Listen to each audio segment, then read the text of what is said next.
Hi అండి, నమస్తే. నేను మీ భార్గవి. వెల్కమ్ బ్యాక్ టు అమ్మ చేతి వంట. ఈరోజు వీడియోలో నేను యూజువల్గా ఇంట్లో కేజీ చికెన్తో బిర్యానీ ఎలా తయారు చేస్తానో చూపించబోతున్నాను. మా ఇంట్లో వాళ్ళందరికీ కూడా ఈ చికెన్ బిర్యానీ అంటే చాలా చాలా ఇష్టం అండి. అండ్ చాలా ఈజీగా తయారు చేసుకోవచ్చు, క్విక్గా తయారు చేసుకోవచ్చు. ఇందులోకి ప్రత్యేకించి గ్రేవీ చేయాల్సిన పని లేదండి. ఇందులో ఉండే గ్రేవీనే రైస్లోకి కలుపుకోవడానికి సరిపోతుందన్నమాట. నాకు ఇంట్లో బాగా పని ఎక్కువగా ఉన్నప్పుడు చికెన్ తెప్పించేసి ఇలా దమ్ పెట్టేసి జస్ట్ రైతా చేసేసి పెట్టేస్తూ ఉంటాను. ఈ చికెన్ బిర్యానీ ఒకసారి టేస్ట్ చూస్తే మనం ఏ 5 స్టార్ హోటల్కి వెళ్ళినా కూడా ఆ టేస్ట్ రాదండి, అంత బాగుంటుంది. నేను చెప్పే క్వాంటిటీ వచ్చేసి పెద్దవాళ్ళు అయితే నార్మల్గా తినేవాళ్ళు 4 మెంబర్స్ దాకా తినచ్చు. బట్ బిర్యానీని గట్టిగా లాగించే వాళ్ళకైతే 3 మెంబర్స్కి సరిపోతుందండి. సో మీరు ఎంతమందికి అయితే ప్రిపేర్ చేసుకోవాలనుకుంటున్నారో దాన్ని బట్టి క్వాంటిటీని డబల్ చేసుకోండి, సరిపోతుంది. మరి నోరూరించే యమ్మీ యమ్మీ చికెన్ బిర్యానీ ఎలా తయారు చేసుకోవాలో చూసేద్దాంలండి. ఫస్ట్ నేను ఇక్కడ కేజీ దాకా చికెన్ తీసుకున్నాను. ఈ చికెన్ని 2-3 సార్లు బాగా కడిగేస్తానమాట. తర్వాత ఇందులో కొంచెం ఉప్పు అలాగే కొద్దిగా నిమ్మరసం వేసి లాస్ట్లో కొంచెం నీళ్లు పోసి బాగా పిసికి శుభ్రంగా కడిగేసి పెట్టుకుంటానమాట. ఇలా చికెన్ని క్లీన్ చేసేసుకున్న తర్వాత ఇందులోకి రుచికి సరిపడా ఉప్పు వేస్తానండి. నేను యూజువల్గా అయితే కేజీ చికెన్కి 3 టీ స్పూన్ల దాకా ఉప్పు వేస్తాను. అలాగే 1 టేబుల్ స్పూన్ దాకా కారం వేస్తాను. ఇందులోనే 1/2 టీ స్పూన్ దాకా పసుపు వేసుకోవాలి. ఇవి వేసేసిన తర్వాత వీటన్నిటిని కూడా ముక్కలకి బాగా పట్టిస్తానండి. ఉప్పు, కారం, పసుపు కూడా ముక్కలకి బాగా పట్టిస్తానమాట. ఇలా చేయటం వల్ల ముక్కలకి ఉండే నీసు వాసన అనేది లేకుండా ఉంటుంది. నెక్స్ట్ ఇందులోకి 1 టేబుల్ స్పూన్ దాకా ధనియాల పొడి వేస్తానండి. తర్వాత ఇందులోని 2 టీ స్పూన్ల దాకా బిర్యానీ మసాలా పౌడర్ని వేస్తాను. బిర్యానీ మసాలా పౌడర్ని ఇంట్లోనే తయారు చేసుకోవచ్చు. అది ఎలాగో కింద డిస్క్రిప్షన్ బాక్స్లో లింక్ ఇస్తాను, ఒకసారి చూడండి. ఇందులోని 1 టీ స్పూన్ దాకా మిరియాల పొడి వేసుకుంటా. తర్వాత ఇందులోకి 2 టేబుల్ స్పూన్ల ఫ్రెష్గా దంచి పెట్టుకున్న అల్లం వెల్లుల్లి పేస్ట్ వేసుకోవాలి. తర్వాత సన్నగా పొడిగ్గా చీల్చి పెట్టుకున్న 6 పచ్చిమిర్చి, సన్నగా కట్ చేసి పెట్టుకున్న కొత్తిమీర, కరివేపాకు, పుదీనా ఇవన్నీ కూడా కొద్ది కొద్దిగా వేసేసుకుంటాను. తర్వాత ఫ్రైడ్ ఆనియన్స్ అండి. చూడండి, మీకు ఇక్కడ ఫ్రైడ్ ఆనియన్స్ అనేవి ఎంత క్రిస్పీగా వచ్చాయో. ఇలా క్రిస్పీగా రావాలి అంటే ఎలా చేయాలో ఇప్పుడు మీకు ఒకటి చిన్న టిప్ చెప్తానండి.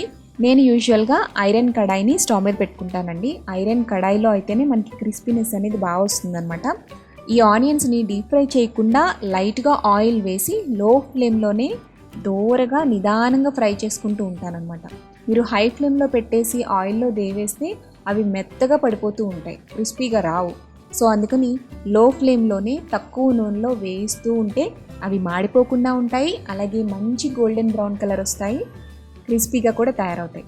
అలా ఫ్రై చేసుకున్న ఆనియన్స్ని ఒక టిష్యూ ఉన్న పేపర్లోకి ట్రాన్స్ఫర్ చేస్తానన్నమాట. ఎక్సెస్ ఆయిల్ అనేది ఆ టిష్యూ పేపర్ అబ్జర్వ్ చేసేసుకుంటుంది అండ్ ఇవి డ్రైగా క్రిస్పీగా తయారైపోతాయి. సో అలా ఒకసారి ట్రై చేయండి. ఫ్రైడ్ ఆనియన్స్ అనేవి క్రిస్పీగా వస్తాయన్నమాట.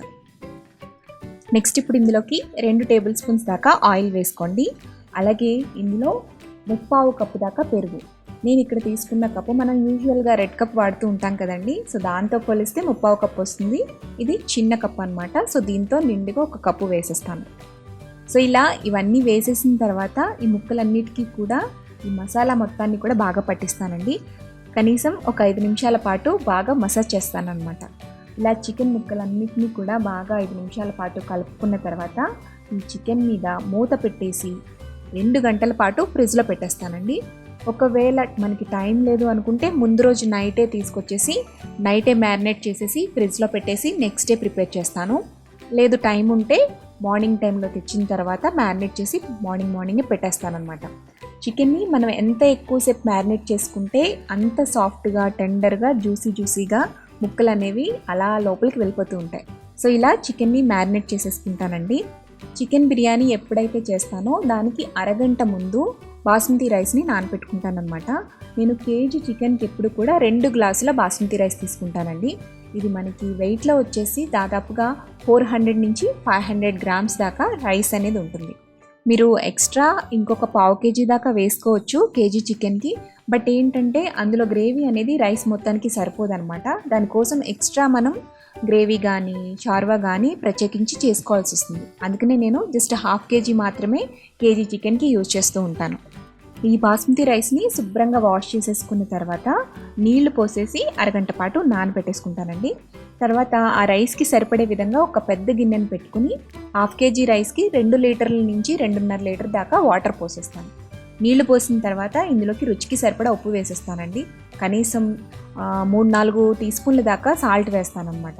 ఎందుకంటే మనం డ్రైన్ అవుట్ చేసేటప్పుడు వాటర్లోకి సాల్ట్ వెళ్ళిపోతుంది కదా, అందుకని కొంచెం సాల్ట్ ఎక్కువే వేస్తాను. తర్వాత ఇందులోకి మన దగ్గర ఉండే హోల్ బిర్యానీ మసాలా ఉంటుంది కదా, చెక్క, మొగ్గ, లవంగ మొగ్గ, యాలకులు, తర్వాత అనాస పువ్వు, షాజీరా, బిర్యానీ ఆకు, మరాఠీ మొగ్గ, ఇలా మీ దగ్గర ఏ ఉంటే అవన్నీ కూడా కొద్ది కొద్దిగా వేసేసుకోవచ్చు.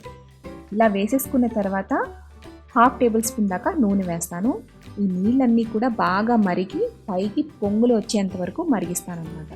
తర్వాత ఇందులో సన్నగా కట్ చేసి పెట్టుకున్న కొత్తిమీర అలాగే పుదీనా వేసేస్తాను. ఇప్పుడు ఇందులోనే మనం నానబెట్టుకున్న బాస్మతి రైస్ని వేసేసుకోవాలి. వేసేసుకున్న తర్వాత మంటను మీడియం ఫ్లేమ్లో ఉంచి రైస్ అనేది 70 to 80% దాకా ఉడికేలాగా కుక్ చేసుకోవాలన్నమాట. అంటే మనం రైస్ చెక్ చేసినప్పుడు విరగాలి, బట్ మెత్తగా అయిపోకూడదు. అలా కుక్ చేసుకోవాలండి. మీకు చూస్తే అర్థమైపోతుంది.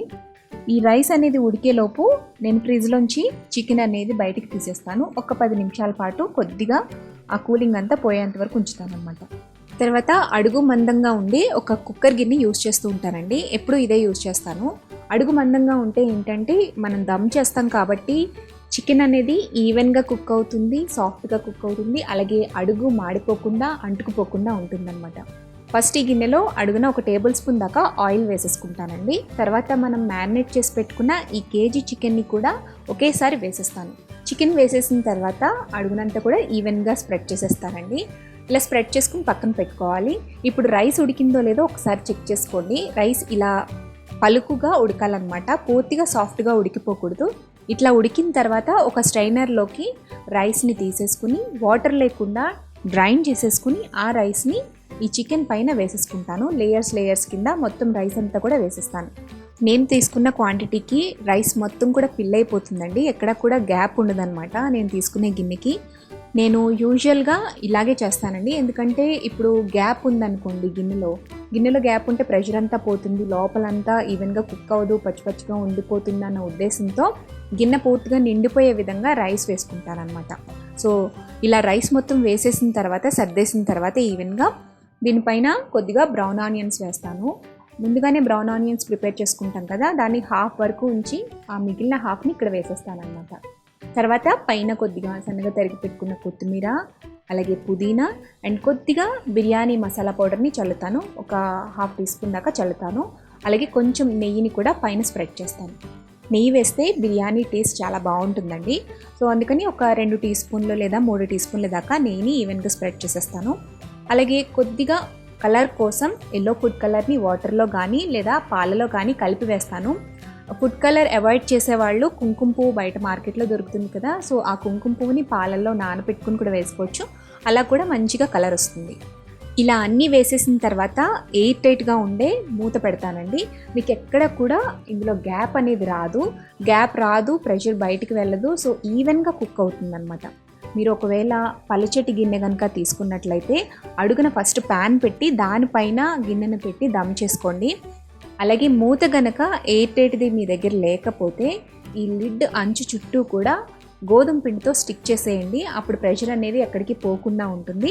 లేదా పైన ఒక అల్యూమినియం ఫాయిల్ కానీ లేదా టిష్యూ పేపర్ కానీ పెట్టేసేసి గట్టిగా మూతను పెట్టేసుకోవాలి.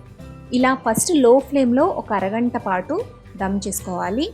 అరగంట తర్వాత మీడియం ఫ్లేమ్లోకి అడ్జస్ట్ చేసుకుని 10 నుంచి 15 నిమిషాల పాటు దమ్ చేసుకుంటే చికెన్ బిర్యానీ అనేది పర్ఫెక్ట్గా దమ్ అయిపోతుందండి. లోపల పీసెస్ అన్నీ కూడా సాఫ్ట్గా ఉడికిపోతాయి అన్నమాట. పర్ఫెక్ట్గా దమ్ అయిందా లేదా అని చెక్ చేసుకోవడం కోసం ఒక చిన్న టిప్ అండి. చేతికి కొంచెం తడిని అప్లై చేసుకుని అడుగు భాగంలో ఒకసారి అంటించి చూడండి. మీకు చెయ్యేమీ కాలదు, బట్ ఏంటంటే అడుగున సర్మ్ అనే ఒక చిన్న సౌండ్ వస్తుంది. సో అడుగు మీకు అంతా కుక్ అయిపోయింది, తడి లేకుండా ఉంది అంటే అది పర్ఫెక్ట్ ఇండికేషన్ అనమాట. రైస్కి కూడా నేను ఇలాగే చెక్ చేసుకుంటాను. రైస్ ఉడికిందా లేదా అని చెక్ చేయాలి అంటే చెయ్యిని ఒకసారి తడుపుకుని అడుగు భాగంలో ఒకసారి అంటిస్తాను అనమాట. అది సర్మ్ అని సౌండ్ వచ్చి వాటర్ అనేది క్విక్గా ఎవాపరేట్ అయిపోయింది అంటే రైస్ ఉడికిపోయినట్లు అర్థం. అప్పుడు స్టవ్ ఆఫ్ చేసేసుకుని ఈ గిన్నెని ఇలాగే ఒక 10 నుంచి 15 నిమిషాల పాటు వదిలేయాలండి. ఆ వేడికి కూడా లోపలంతా కూడా సాఫ్ట్గా తయారైపోతుంది. ఈ టెక్నిక్ కాకపోయినా చికెన్ దమ్ బిర్యానీ చక్కగా దమ్ అయింది అని తెలుసుకోవడం ఎలాగంటే ఒకసారి మూత తీసి గరిటెని దించి చూడండి. అడుగున వాటర్ ఏమీ లేకుండా డ్రైగా ఉంది అంటే పర్ఫెక్ట్గా చికెన్ బిర్యానీ అనేది దమ్ అయిపోయినట్లు అనమాట. ఇలా ఒక 10 to 15 మినిట్స్ పాటు వదిలేసిన తర్వాత వేడివేడిగా మూత తీసి గుమగుమలాడే ఈ నోరూరించే చికెన్ బిర్యానీని సర్వ్ చేసేసుకుంటాం అనమాట విత్ థమ్స్ అప్ ఆర్ పెప్సీతో. సో చాలా టేస్టీగా ఉంటుందండి. మీరు తప్పకుండా ట్రై చేయండి. ట్రై చేసాక మీకు ఎలా వచ్చిందో నాకు కామెంట్ చేయడం మర్చిపోవద్దు. అలాగే ఈ వీడియో కనుక నచ్చినట్లయితే తప్పకుండా లైక్ చేసి మీ ఫ్రెండ్స్తో రిలేటివ్స్తో షేర్ చేయండి. మరిన్ని టేస్టీ సింపుల్ క్విక్ రెసిపీస్ కోసం అమ్మ చేతి వంట ఛానల్ని సబ్స్క్రైబ్ చేసుకోండి.